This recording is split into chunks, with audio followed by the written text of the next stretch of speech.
Hello everyone, welcome back और YouTube channel. हम लोग डिस्कस करेंगे कैन द सबाल्टर्न स्पीक। इसको मैंने पहले भी डिस्कस किया है, लेकिन इतना क्लैरिटी आपको उसमें नहीं शायद दिखने को मिलेगी क्योंकि एक एनालिसिस किया गया है। लेकिन इसमें हम पूरा इंट्रोडक्शन और सब कुछ डिस्कस करेंगे कि क्या क्या बात किया है गायत्री चक्रवर्ती स्पिवॉक ने अपने इस फेमस ऐसे में, जिसकी वजह से काफी ज्यादा पॉपुलर हुई। तो first we introduce some introduction about Gayatri Chakravarti, then we go with the topic can the subaltern speak. Okay, so Gayatri Chakravarti Spivak is an Indian scholar, literary theorist and feminist critic. यानी कि ये सब क्या थी, तो ये कि इंडियन स्कॉलर थी सबसे जरूरी चीज, और दूसरी चीज ये कि एक लिटरेरी थ्योरिस्ट थी, and third one is very important चीज, द फेमिनिस्ट क्रिटिक थी। ठीक है, she is university professor at the Columbia university and a founding member of this society. ठीक है, institute for comparative literature and society. ठीक है, तो इससे ये बिलोंग करती थी। और दूसरी चीज इनका जो एक इम्पॉर्टेंट चीज ये थी कि इन्होंने ट्रांसलेशन किया था introduction to Jacques Derrida's de la grammatology, इसका ट्रांसलेशन किया था। तो ये वर्क याद रखिएगा। She also translated such works of Mahasweta Devi, imaginary maps and bridged story into the English, and with separate critical appreciation on the text and Devi's life and writing style in general. ठीक है, तो ये कुछ इनका important हो गया। She is often referred to herself as a practical Marxist feminist, deconstructionist, यानी कि ये अपने आप को किस तरीके से मानती थी, तो ये एक अपने आप को प्रैक्टिकल मार्क्सिस्ट फेमिनिस्ट और डीकंस्ट्रक्शनिस्ट मानती थी। ठीक है, तो यहाँ पे हमारे मेजर पॉइंट इतने से क्या बने, तो इन्होंने किया था क्या, इन्होंने ट्रांसलेशन किया था। यहाँ पे लिख दीजिए, ट्रांसलेशन किया था किस चीज का, इन्होंने ट्रांसलेशन किया था जैक्विस डेरिडा, जैक्विस डेरिडा का वर्क जो है, इसको ट्रांसलेट किया था। क्या नाम है इस वर्क का, तो डी ला ग्रामेटोलॉजी। ठीक है,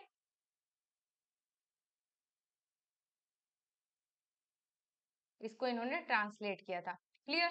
और नेक्स्ट इन्होंने महाश्वेता देवी का एज इमेजिनरी मैप्स जो है, इसको ट्रांसलेट किया था। महाश्वेता देवी का work,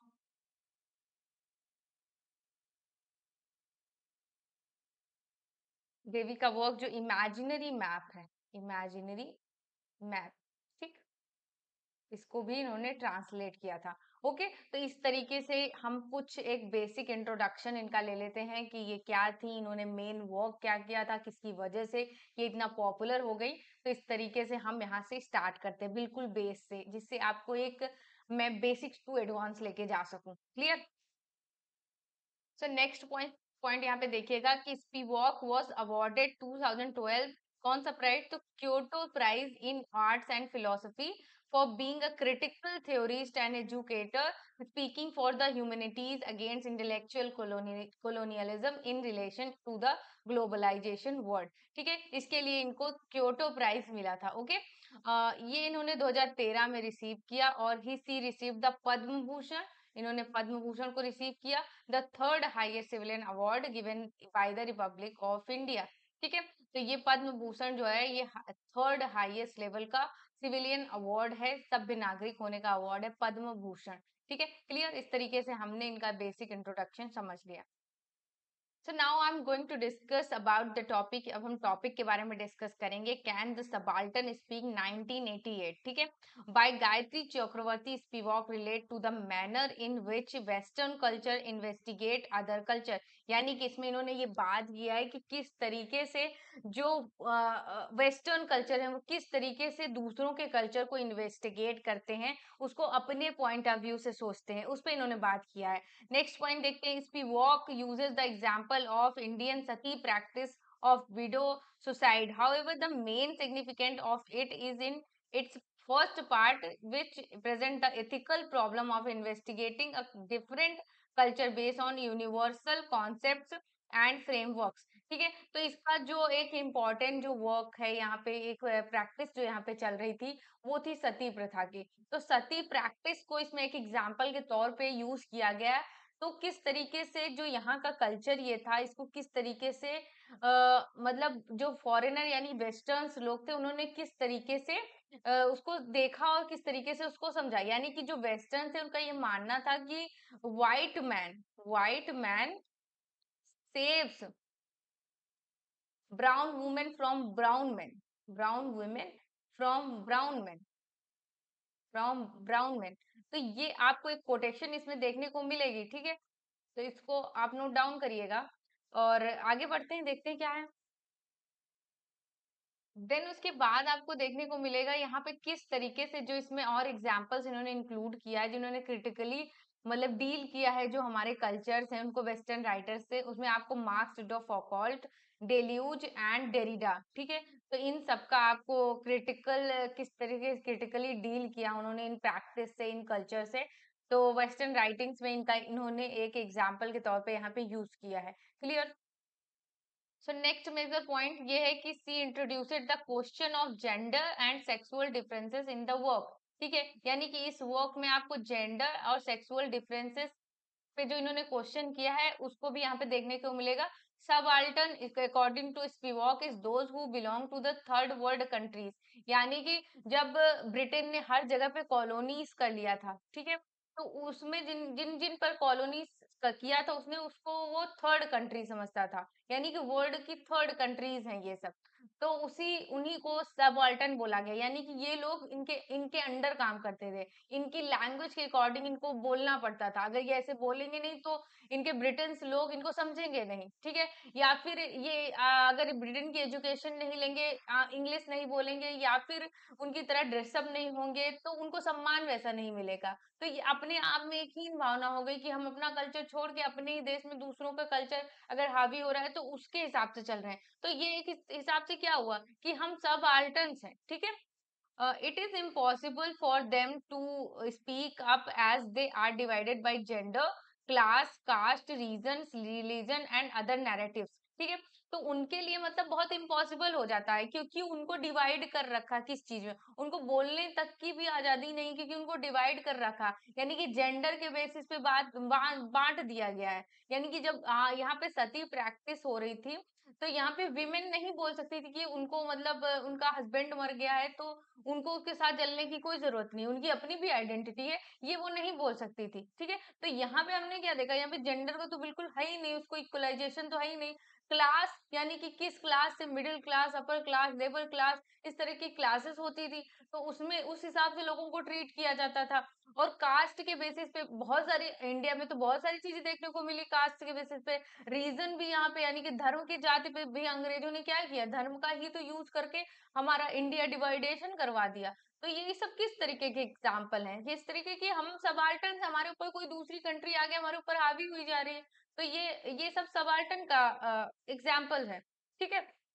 these division do not allow them to stand up in unity। और इस तरीके का जिस देश में डिवीजन होगा, यानी कि आप किसी के रंग भेद के आधार पर, किसी के लिंग के आधार पर और जाति के आधार के, धर्म के आधार पर बात कर देंगे तो वहां पर यूनिटी कहाँ होगी। भाई आज भी अगर मैं देखूं कि हर चीज में कहाँ पे इक्वलाइजेशन है। आप जब एजुकेशन फील्ड में जाएंगे वहां भी इक्वलाइजेशन नहीं, नए नए रोज रोज नए नए रिजर्वेशन आ रहे हैं। तो ये एक तरीके से क्या करते हैं, ये यूनिटी को तोड़ने का ही तो काम कर रहे हैं।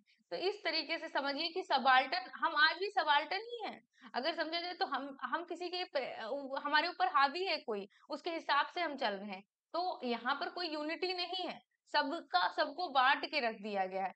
तो समझिए इसका इक्वल प्रैक्टिकल जो चीजें हैं उन पे ध्यान देके आप अपने मेन जो टॉपिक है उससे रिलेट करिए। क्योंकि जब इन्हीं चीजों को रिलेट करके आप एग्जाम में लिखेंगे तो वो ज्यादा इंप्रेसिव होगा, बाकी की आप बुक का रटा रटाया लिख दे। आपको इनके वर्क में क्या मिला है, इनको इनके वर्क में आपको इश्यूज मिलेंगे, प्रॉब्लम्स पे बात किया है इन्होंने, ठीक है। आगे बढ़ते हैं। नेक्स्ट पॉइंट यहाँ पे देखिए, the Italian Marxist theories Antonio Gramsci applied the term subaltern to refers the second rank officer to the unorganized masses that must be policized for the workers, ठीक है। और रिवोल्यूशन टू सक्सीड।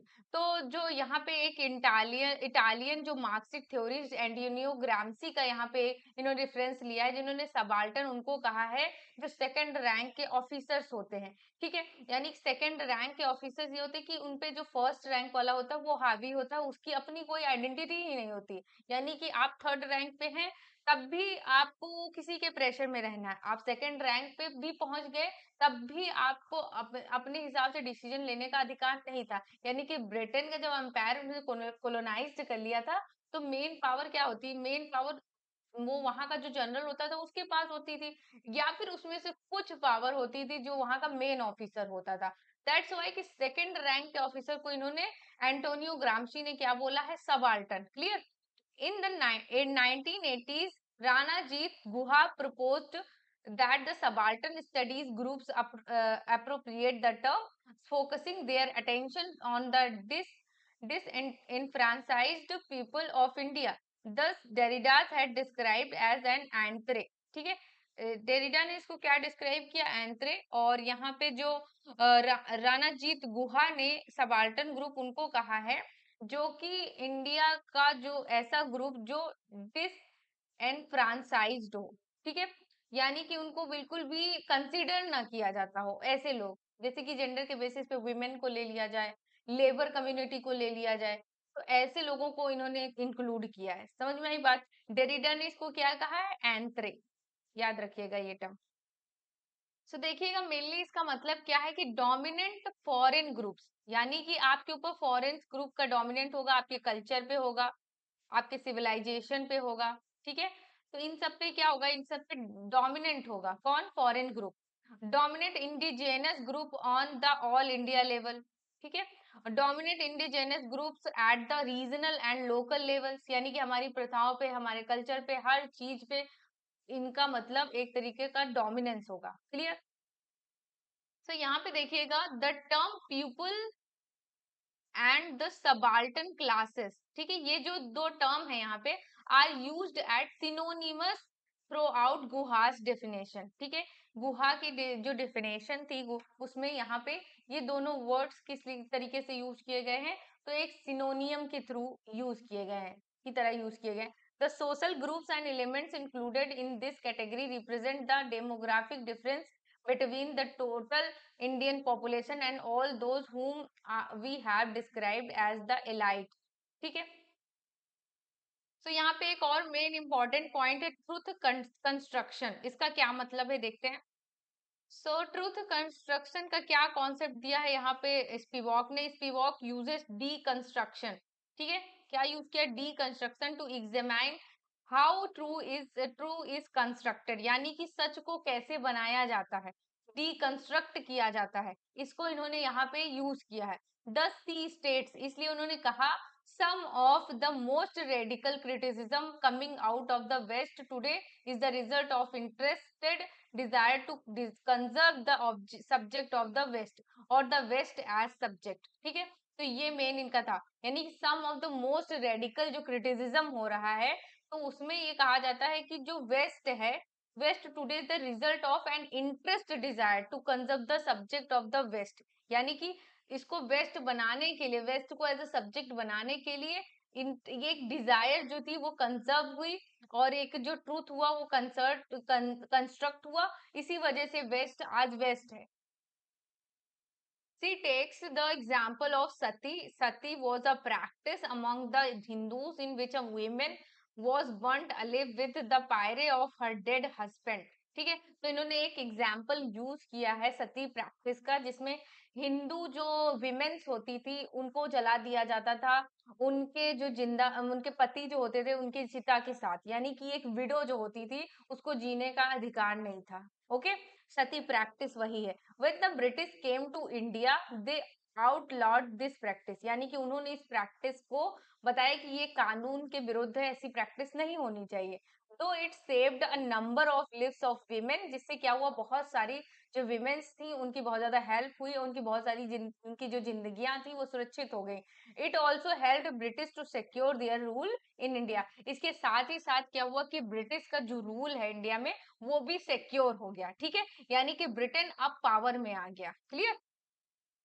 सो आगे देखिए, again that outlawing of this practice had a complete absence of Indian women voice, यानी कि ये जो मतलब आउटलाइन प्रैक्टिस थी, इसको मतलब जब किया गया कि इसको रोक दिया जाए, ठीक है, तो उसमें क्या हुआ ना कि जो विमेन थी, इंडियन विमेन थी, उनकी जो वॉइस थी वो उस टाइम पे नहीं आई कि मतलब इसको रोका जाए कि नहीं रोका जाए, यानी कि वो चुप रही यहाँ पे, ठीक है, एब्सेंस रही, मीन्स कि जब ये लॉ बन रहा था तो उनकी तरफ से कोई आवाज नहीं उठी कि ऐसा होना चाहिए।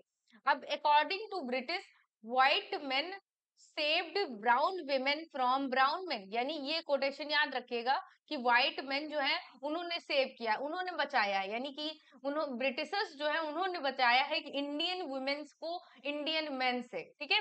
This statement created a truth that Indians are barbarians, यानी कि इससे इस एक तरीके से एक ट्रूथ कंस्ट्रक्ट हुआ, यानी कि इंडियंस जो है वो बारबेरियन, बारबेरियन मतलब जो अनसिविलाइज्ड हो, जिन्हें जीने का तरीका ना पता हो, जिन्हें मोरालिटी ना आती हो, ठीक है। And British on the other hand are civilised, और उनका कहना था कि ब्रिटिश देखिए ज्यादा सिविलाइज है कि उन्होंने ऐसे मतलब जो इस तरीके की घिनौनी परंपरा चल रही थी उसको उन्होंने रोका है। And hence their rules were justified over the Indians, इस तरीके से क्या हुआ कि उनका जो ये रूल था ये पूरी तरीके से जस्टिफाई हो गया इंडियंस पर। Human conscious is constructed randomly, जो ह्यूमन का कॉन्सियस माइंड होता है वो बहुत जल्दी चीजों को कंस्ट्रक्ट कर लेता है। We do not construct our identities, but लेकिन हमने अपनी आइडेंटिटीज को कंस्ट्रक्ट नहीं किया, we have them written for us, हमारी आइडेंटिटी को लिखा किसने, उन्होंने, जी जो हमारे ऊपर डोमिनेंट रहे, जिन्होंने हमको कोलोनाइज्ड कर लिया। ओके, सो नेक्स्ट पॉइंट यहाँ पे देखिए कि नॉलेज इज नॉट इनोसेंट, यानी कि इनका कहना है, जो स्पिवॉक है, इनका कहना है कि जो नॉलेज नॉलेज है वो इनोसेंट नहीं है। Spivak के according, Spivak criticizes Foucault and Deleuze for committing epistemic violence that is projecting Eurocentric knowledge on the other third world countries.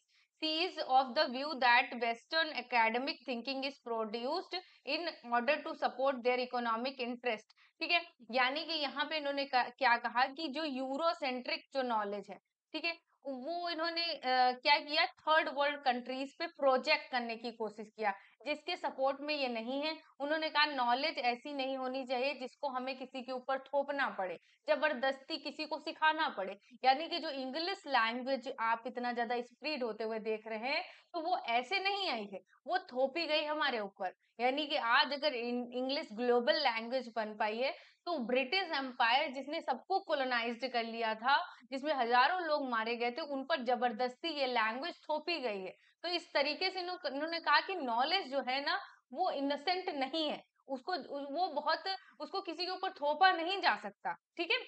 Thus, the knowledge is like any other commodity that is exported from Europe to third world countries. Knowledge is never innocent, इस तरीके से अगर इस तरीके की knowledge है, अगर आप किसी के ऊपर थोप रहे हैं तो वो नॉलेज कभी भी इनोसेंट नहीं हो सकती, यानी कि वो नॉलेज कभी भी किसी का डेवलपमेंट नहीं कर सकती। यानी कि आज भी अगर मैं अपने इंडिया में पूछूं तो लोग आज भी इंग्लिश नहीं बोल पाते, यानी कि इंग्लिश पढ़ाना है, इंग्लिश पढ़ा रहे हैं, लेकिन इंग्लिश पूरा नहीं बोल पा रहे, और ये पूरा नहीं पा रहे हैं, उनको उनको उनकी सब्जेक्ट का नॉलेज है, लेकिन वो इंग्लिश में नहीं बोल पा रहे हैं, अपनी बात को नहीं रख पा रहे हैं, इसलिए उनकी नॉलेज को भी कंसिडर नहीं किया जाता। बताइए, इस तरीके के देश में जहां पे नॉलेज का पूरा मजाक बना के रख दिया गया है, यानी कि लैंग्वेज बहुत मैंडेटरी है, हम अपने देश में रह के अपनी भाषा में अपनी बात को समझा ना सकें तो वहां कोई मतलब तो है नहीं, ठीक है। तो इस तरीके की नॉलेज को उन्होंने इनोसेंट नहीं कहा। Okay, it expresses the interest of its producer, this westernized knowledge tends to construct our identities for the third world people. Europe became the ideal, ठीक है, यूरोप को आइडियल बनाने के लिए वहां की जो लैंग्वेज है, वहां का कल्चर है, उसको पूरे देश में, पूरे वर्ल्ड में, पूरे अर्थ में पहला फैलाने की कोशिश की गई है। और इस तरीके की नॉलेज जो है वो इस तरीके के जो विद्वान है वो विद्वान नहीं कहे जाएंगे, इनका ऐसा कहना है, ठीक है।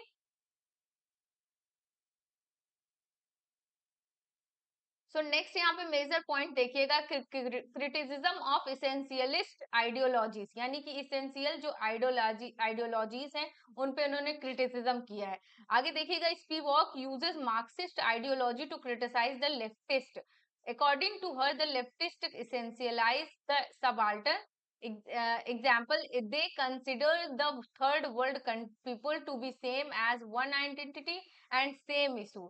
It has three negative impact on subalterns. ठीक है, तो इस तरीके से इन्होंने क्रिटिसाइज किया मार्क्सिस्ट आइडियोलॉजी को जिसमें इन्होंने लेफ्टिस्ट को मतलब यहाँ पे लेफ्टिस्ट को यहाँ पे क्रिटिसाइज किया है। उनके अकॉर्डिंग जो द लेफ्टिस्ट जो थे वो इसेंशियल थे सबाल्टन के लिए। ठीक है, they consider the third world people to be same as one identity and same issue। ठीक है, तो इनके अकॉर्डिंग क्या था कि जो थर्ड वर्ल्ड पीपल है उसकी सेम आइडेंटिटी है, सेम इश्यूज है। ठीक है, जिसकी वजह से क्या है, थ्री निगेटिव इम्पैक्ट है सबाल्टन पे, तो वो देख लेते हैं।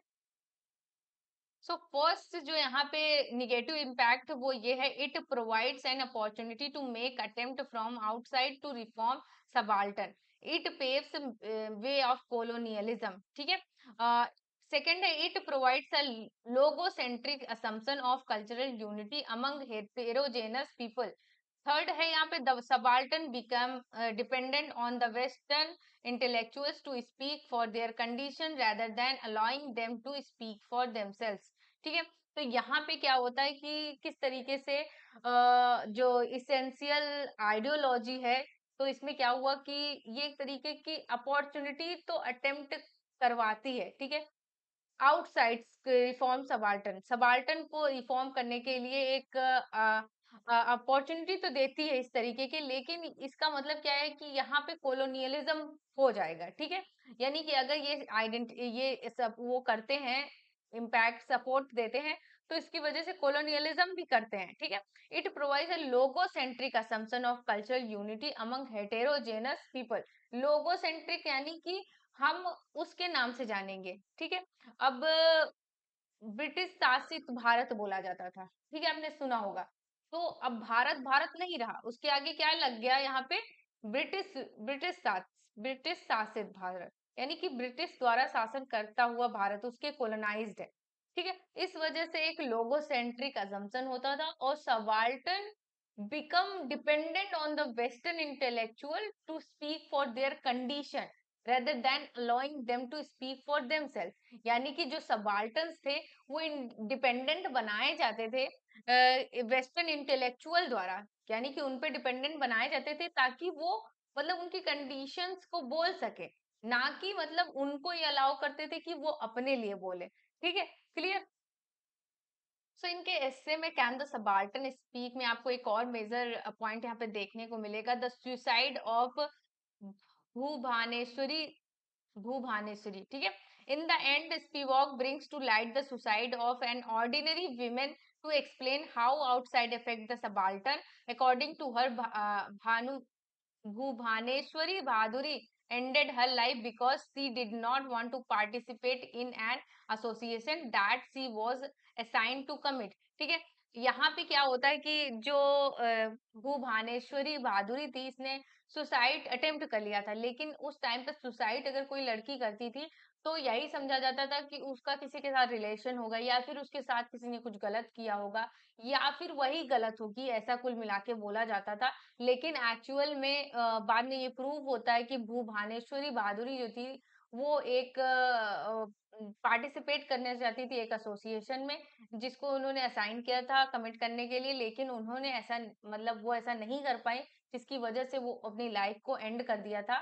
जिसे however after her death her suicide was misinterpreted and her story was written by her family in a different way। they considered her suicide as an outcome of failed love affair। okay, जैसा कि मैं बात कर रही थी, rather than a protest, यानी कि protest का नतीजा नहीं था बल्कि ये उनका फेल्ड अफेयर था, लव अफेयर, जिसकी वजह से उन्होंने सुसाइड किया था। The Spivak conclude that it is impossible to reclaim and rewrite history in the Western framework as they construct truth for us as Bhubhaneswari family constructed for her and hence subaltern cannot speak। इस तरीके से एक वो लड़की तो मर गई, यानी उसकी तो डेथ हो गई, लेकिन उसका जो सच है वही बना जो उसकी फैमिली ने कंस्ट्रक्ट किया, जो और लोगों ने कंस्ट्रक्ट किया, जो सोसाइटी ने कंस्ट्रक्ट किया। दैट्स वाई ये कहती हैं जो सबाल्टन्स हैं वो बोल नहीं सकते, कैन नॉट स्पीक। सबाल्टन कौन है, तो इसमें वीमेन आ जाती है, उस रिलीजन आ जाता है, हमारा कास्ट आ जाती है। तो ये सब क्या है, इनके अंदर का जो भी आते हैं वो यहाँ पे सबाल्टन बोले जाते हैं। और सबाल्टन वही है, वो इंसान जो बोल ना सके, अपने राइट्स को ना पहचाने, अपने लिए आवाज ना बन सके, वही सबाल्टन है। ओके, सो कंक्लूजन हम देख लेते हैं। Spivak tries to overthrow the binary opposition between subject and object. यानी सब्जेक्ट ऑब्जेक्ट में क्या अंतर होता है, इसको इन्होंने इस पे कंट्रास्ट किया है। सेल्फ एंड अदर, यानी कि सेल्फ और अदर पे इन्होंने अपोजिशन में बोली है। Oxidant and Orient, centre and marginal, यानी कि कौन केंद्र में रहेगा, कौन मार्जिनल हो जाएगा। And the majority of minority, किसको मेजोरिटी मिल रही है, किसको माइनॉरिटी में रखा जा रहा। दस सी concludes the subaltern cannot speak. There is no virtue in global laundry list with women as PO's item. Representation has not withered away the female intellectual, as intellectual has a circumscribed task which she must not disown by with the florist. ठीक है, तो ये इन्होंने एक line यहाँ पे बोली है और इस तरीके से हमने इसको कंक्लूजन जो भी है इसका समझ लिया और हमारा सेशन यहाँ पे एंड होता है। सो होप गाइस आप लोगों को बहुत प्रैक्टिकल वे में कैन द सबाल्टन यहाँ पे समझ आ गया होगा। इस तरीके से हम इस सेशन को यहाँ पे एंड करते हैं। मिलते हैं नेक्स्ट वीडियो में, तब तक अपना ख्याल रखें, पढ़ते रहें। Bye bye, thank you so much.